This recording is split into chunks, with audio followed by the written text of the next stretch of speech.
भक्ति भी बहुत प्रकार की होती है। कई भक्ति ऐसी होती है जो व्यक्ति केवल अपने सुख के लिए करता है।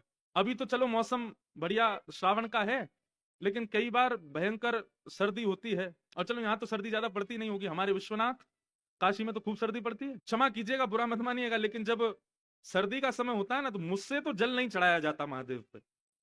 आप लोग कहोगे अरे वो जोगी हैं, साक्षात कैलाश पर विराजमान हैं, उनको सर्दी गर्मी कहाँ लगती है, वो परम ज्ञानी हैं, परम ऐसे हैं, आदि आदि। लेकिन हम लोग क्या है, वृंदावन वाले हैं ना, हमको सब जगह ठाकुर जी के भाव में लाड़ दिखाई देता है सब।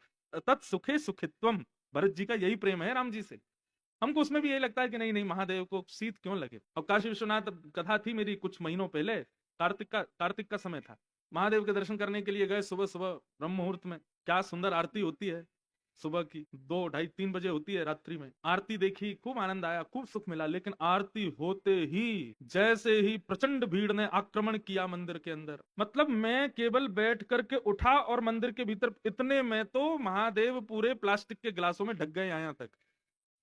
जिसको जहां से मिल रही है जगह वहीं से फेंक रहा है शंकर जी पे। ये ज्ञान है? नहीं। यदि आपकी भक्ति में निष्ठा है, आपके पास ज्ञान है, तो मैं सत्य बताऊं, आपको जल ले जाने की भी आवश्यकता नहीं है, आपको दुग्ध ले जाने की भी आवश्यकता नहीं है। अपने मनोभाव से अभिषेक करो। शंकर जी पर नित्य जल चढ़ाना, दुग्ध चढ़ाना, पंचामृत चढ़ाना, आदि आदि, ये उन लोगों के लिए है जिनके पास हृदय में कोई भाव नहीं है चढ़ाने को।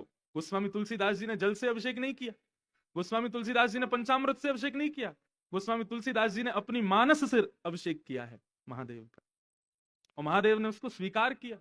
कभी अपने हृदय के भाव से किसी नल का निकला हुआ जल, किसी नदी का जल, किसी सुंदर कुएं का जल ले जाकर के शंकर जी पर चढ़ाओगे, शंकर जी शायद प्रसन्न ना हो, लेकिन यदि विश्वनाथ को देख करके आपके नेत्र सजल हो गए और आंखों से अश्रुबिंद गिर गया, मान लेना कि महादेव प्रकट हो गए आपके सामने। यह अभिषेक प्रिय है महादेव। अपने मनोभाव से अभिषेक करो। अब यहाँ सोमनाथ में तो जल चढ़ाने की अनुमति नहीं है। वो सामने एक स्थान है, वहीं पर जल चढ़वा देते हैं, और वो मोटर चला देते हैं, तो वो पीछे नंदी जी के मुख से, वो भी महादेव पे नहीं जाता है, बगल में ही जाता है। तो यहाँ कल जब मैं दर्शन करने गया तो पंडित जी ने जल चढ़वाया और पीछे से वो नंदी के मुख से आया, लेकिन महादेव पर नहीं गया, बगल में ही गया।